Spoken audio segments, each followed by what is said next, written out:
Welcome to New Hampshire Politics with John Burt. I'm John Burt. I want to thank you for joining me today. And today we have our very own celebrity state rep, Nick Zaricki. I always enjoy watching Nick up to the State House. And Nick, thank you for joining me. Thanks for having me. Yeah. Well, we were talking earlier about this is your first term up there. Yeah. Yeah, and you did very well getting in. Oh, and I know some people, I always thank the voters for, putting me up there. I'm on my third term. And so what do you think about your first term? Well, it wasn't what we expected with our majority, definitely. Yes. But I think overall we moved the ball in the right direction. I think we won some of our victories. We didn't win everything we won. I certainly didn't do everything I wanted to do in my wildest dreams. But I think we did well. Yes, yeah, I really do. Now there was one particular bill, which was that Granite hammer bill, and if I remember right, you voted against it as well as I did. Yes. Because I just don't see arresting more people is going to be the issue to correct our heroin issue. And that's why I voted no, and I don't know how you felt on it. No, I agree. Arrests don't solve the problem of addiction. No. As a matter of fact, our jails are full of people who are addicted, and they're full of people becoming addicted. Yeah. And my primary concern is that if we just fund enforcement, and nothing against the police. The police do a terrific job of what they do, which is arrest criminals. Yes. But someone isn't a criminal for having an addiction. An addiction is a medical issue that needs to be treated. That's right. Yeah, no, that's how I felt. And, Right. and right now they're picking up, under Granite Hammer, it's, this is what I've read, little Tommy smoking a joint. Right. And I'm going, really? And they want the drug dealers. Okay, go after the drug dealers. The Massachusetts cars that are driving up here full of heroin. Actually, all Massachusetts cars, just arrest them. Yes. Yeah, I wonder if we could give them a visa just to come up on the weekend and they have to go home. Come up, spend your money. We like it. Thank you. You have to stay on the outer edges. Yes. Yeah. We could set up camps for them. Yeah. But that is the other problem. Is first of all, the pilot program for Granite Hammer, a full 40% of arrests had nothing to do with drugs. They were other issues caught up in the dragnet. Yes. A full 10% had to do with marijuana. And Yes. only 20%, give or take, had to do with actual heroin. So it's only at best 20% of their arrests are effective in solving the actual issue we're trying to address here. Yes. Yeah. Now I did have an amendment. I'm sure you voted for it. I did have. I can't remember how many voted. It was 100 and something voted with me. And it was to take some of that money and give it to the counties, because as we arrest people, or as they arrest people, they're going to put them in county jail, which is a downshift. Right. And we're not supposed to do that. Yeah. As I remember it, I voted for most of the amendments to Yes. that bill. Actually, I was on one that was ruled non-germane, which I still don't understand. The idea was they take the 1.5 million, and instead of funding police overtime, which is what Granite Hammer did, what they would do is they would put it towards the governor's task force on drug abuse and use it to develop treatment programs. Oh, Now, it was kind of strange to have that ruled non-germane, and the speaker said, and I'm sure it was a misquote on his part, but he said, "We aren't here to deal with the opioid crisis, we're here to deal with Granite Hammer." And I thought, that's a little weird. Yes. Yeah. And not what we were told for the first 4 hours of the day. Yes. Yeah. There was a long day just for $1.5 million. Right. Yeah. And now the other is I noticed down in D.C., and I didn't realize, but the Democrats that did the sit-in over gun control. Right. Because of course it's the gun. I'm trying to think who I spoke with the other day. I can't remember now, but somebody said, "Well, don't you believe in sensible gun control?" And I said, "Well, what is that?" And they said, "Well, just the extreme." And I said, "People call me the extreme."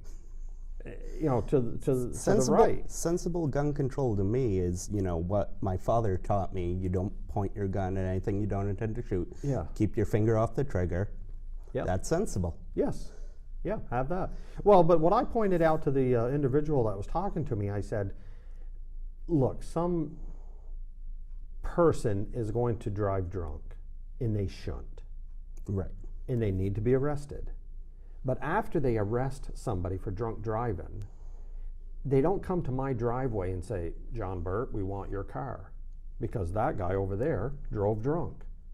They don't do that. So some guy over there that misuses a gun. I mean, the bad Muslim, the terrorist down in Florida, if he didn't have a gun, he would have used a bomb.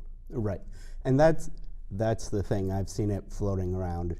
If someone stabs a man to death, people say, "What's wrong with him?" Someone blows up a bunch of people, they say, "What's wrong with him?" Someone shoots people, they say, "Why did he have a gun?" That doesn't make sense. Now, don't get me wrong, we have a big problem with some sort of, whether it's mental illness or something in our culture where people suddenly think it's okay to go out and kill a bunch of people because you disagree with them. Yes. That's a huge problem. We need to handle that. Yeah. But the gun is not causing that. No. The gun is just the tool that they elect. Right. It was, when you were a kid or my father, it was easier to get a gun than when I was a kid or even now. Yeah. And yet we didn't have these mass shootings. We didn't have these problems. No, so it's a newer cultural issue that's been developing. It's not a matter of guns, it's a matter of people. Well, where did the nuts go? To gun-free zones. Right. We didn't have those when I was in school. Right. Matter of fact, we used to bring guns to school. Back in the 70s. We had a ton of guns in my school. We never shot anybody, and nobody came in and gave us any trouble. All the boys, because there was a big gravel pit behind the school, and we used to go out shooting after school. Right. And I'm like, we didn't have any issues. But with the Democrats sit-in, if I was the speaker, I would have told the security, hey, look, I'm going to lunch for an hour. Clean up this mess. Because, it was just a joke in my eyes. I think what's really interesting is that Congressional Democrats sitting around on the floor of the State House doing nothing and actively interfering with legislation being passed is somehow the most effective they've been in the past 6 years. Yes. Yeah. It's the most effective thing they've done. Well, what if 8 years ago when they had 100% control, they could have passed anything they wanted. They didn't, other than Obamacare and a bunch of other stuff that's going to kill us, but kill the country. But bottom line, why are they coming out now? But if we did that back then, the media would have been a lot different. Right. Well, there's an obvious bias on between the political parties and how they're portrayed in most of the media. Yeah. But we persevere. Yes, but I understand our Democrats joined in. Our Democrats had a little solidarity sit-in the New Hampshire State House, which, as you know, was tremendously effective considering we've adjourned for the year. Yeah. Which, if you want a metaphor for government, there. Well, what I really liked was a Facebook post, and of course I shared it. So you can look me up on Facebook. They had all the Democrats down in D.C. sitting on the floor, and they put with the pacifiers in all their mouths. When I saw that, I go, "Oh my God, I gotta share this." So I did, and of course, a few of my Democrat friends, John, is that necessary? And I go, "Yes, it is." Yeah, but last week we had Bob Bullard. He does training, and I told the viewers that if legally they can legally own a gun, to get one, because I just feel our government is not going to be there to protect us from the terrorist. Now, I hope that will change once President Trump is elected. And he wasn't my first choice, but I'm on his bandwagon today. Because we cannot allow Hillary to get in. I Yeah. mean, it'd be a nightmare. We absolutely can't allow Hillary, and I've had people, I have friends on the left, on the right, on the middle, Yeah. a few crazy ideologies in there, and they always ask, you know, so now that Trump's the guy, are you backing Trump, or are you supporting Trump? Strictly speaking, I'm opposing Hillary. Yes. Yeah. Well, but the thing is there's Democrat friends of mine on Facebook that, they're blasting her all the time, and they're saying, John, I'm not going to vote for her. And I'm like, Right. really? And they said, no, we're just staying home. And I said, well, that might help us. Well, Bernie Sanders did something very interesting, and I Yeah. think economically he is insane. Yes. But I respect him in the same way someone who's liberal has to respect Ron Paul, in that he sticks to his guns, he's very consistent. Yeah. But what he did with his primary is he sort of brought to light everything that's wrong with Hillary Clinton.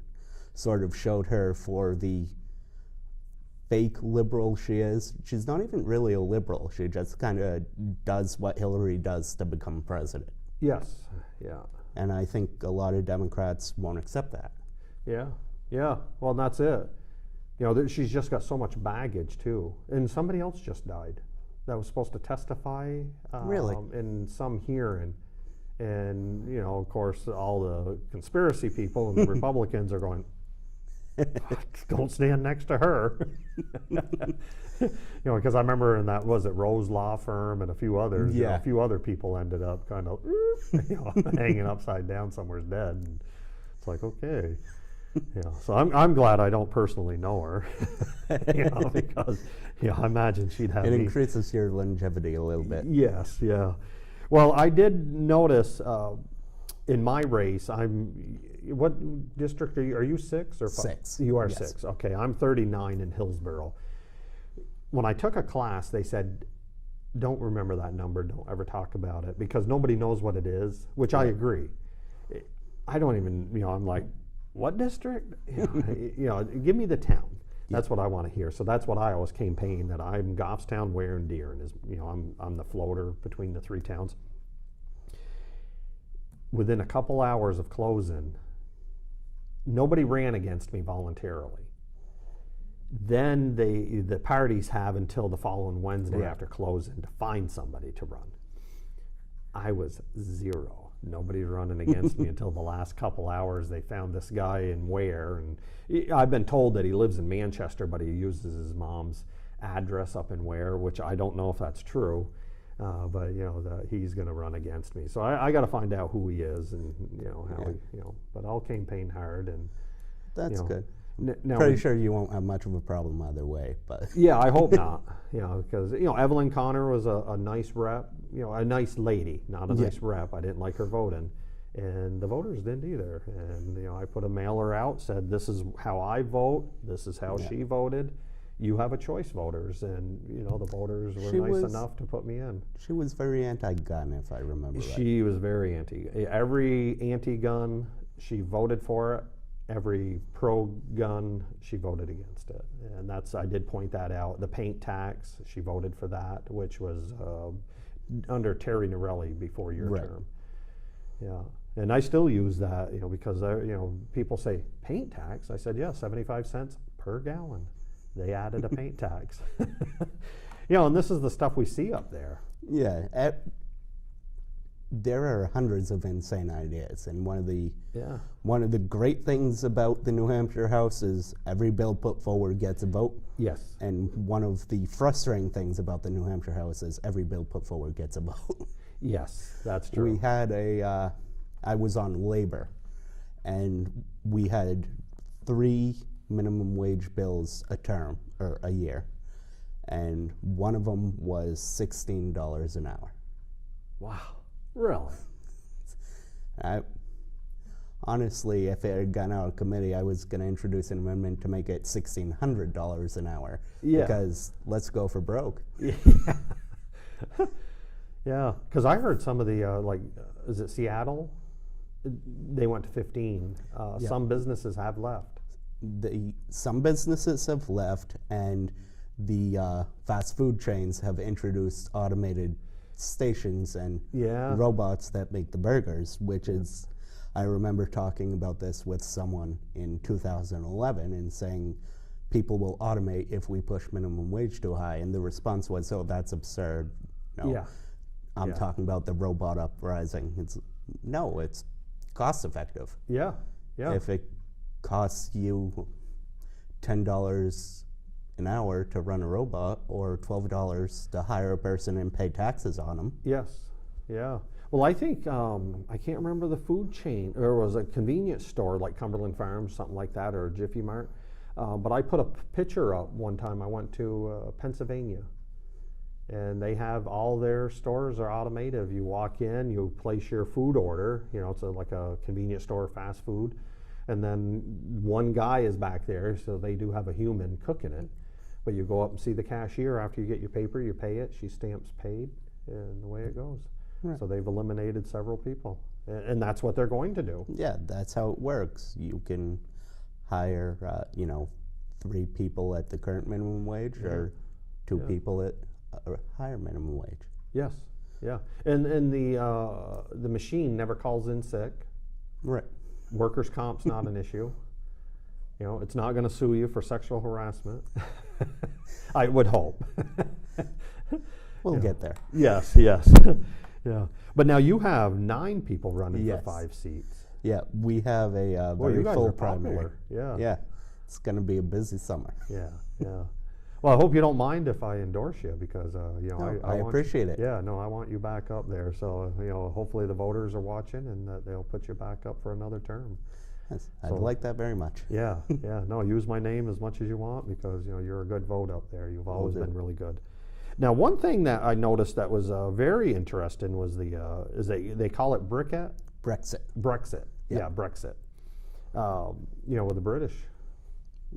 Yep. And that was against government wishes.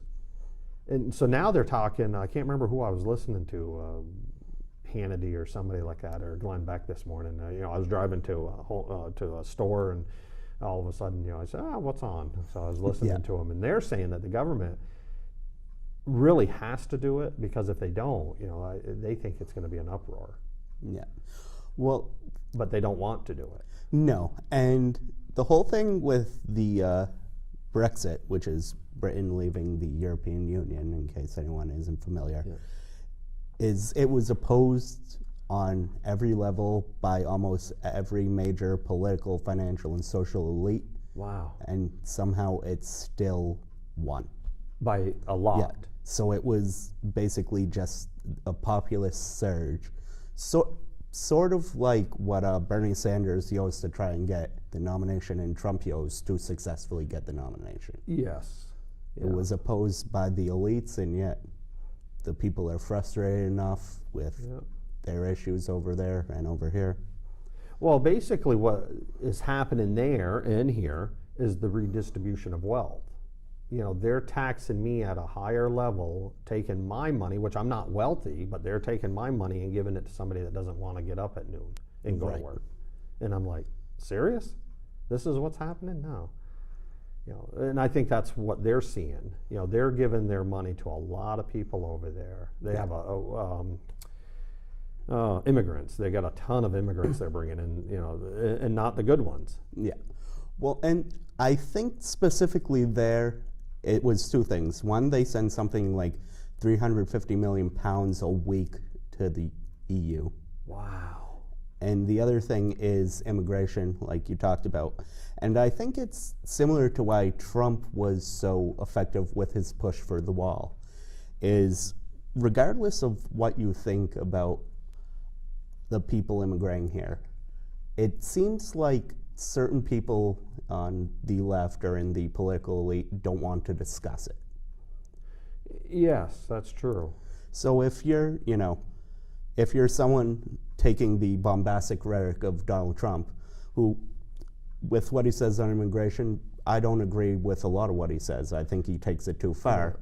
But on the other side, you have Barack Obama and Hillary Clinton, who plug their ears, go la la la, and refuse to address that people are, number one, scared about immigration, and number two, there are some issues that come from a high amount of immigration, you get people who are going to turn to the person who's out there because he's at least talking about their concern. Yes, yeah, and that's what Trump has really done right from the beginning of his campaign, is he's gone to the people's emotions. And Right. that's how he's going to win. He's actually a very impressive politician in that way. He doesn't really speak to people's intellect. He speaks right to their emotion, right to what they want or what they fear. Yeah. His message is so simple: we're going to make us the best. Yeah, yeah. And we're going to get sick of being the best, allegedly.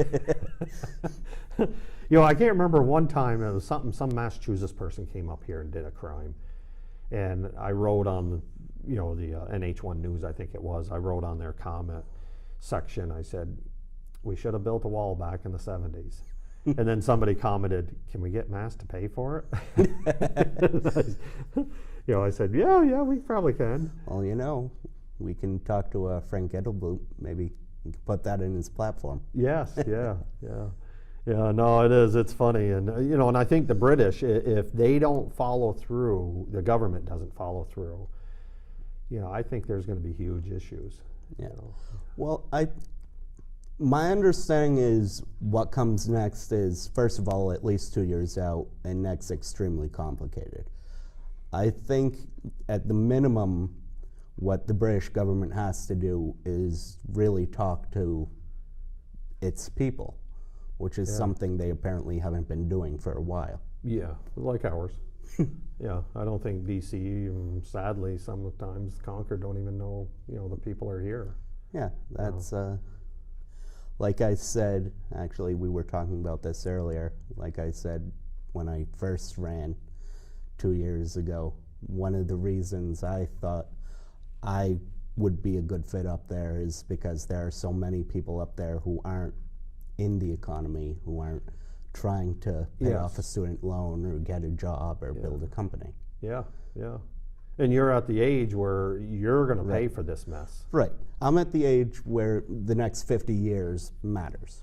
Yes. Yeah. I just turned 56 the other day, and bottom line, whatever happens, probably won't affect me majorly, but it's going to affect my grandkids, and that's why I fight it. And the strange thing is, like we were saying earlier, you're still young in Concord. Yes. Yeah. 56. Yeah. Still young. You're about a decade under the average, I think. Oh, really? The average is that low? I thought it was even higher than that. Well, we got a few of us under 30 that really killed the curve. Yes, yeah, that's true. Yeah, I don't know why I just dropped her name right out of my head. Yvonne. Yes. She's 22, 21. I don't even think she's 21 yet. Oh, really? She might be 20. So she can't drink yet. Nope. And Rio is 18. Oh, that's right. See, he's the youngest right now. Yeah, that's pretty cool that New Hampshire can do that. Because it does. It really gives us a perspective of, what's going on. Right. Well, that's one of the good things about the citizen legislature is you get sort of a cross-section of everybody. Yeah. And I think it makes a difference. It keeps the cost down and everything else. Well, we're at the end, and so I just want to thank you for coming on. And again, Thanks for having me. Hopefully you can rejoin me sometime, especially before the primary, and just talk to the voters and tell them, hey, please give me a second term, and hopefully they'll give me a fourth term. Looking forward to it. All right. Well, thank you, Nick. I appreciate it. Well, thank you again, and have a good weekend, and I'll talk to you next time. Bye now.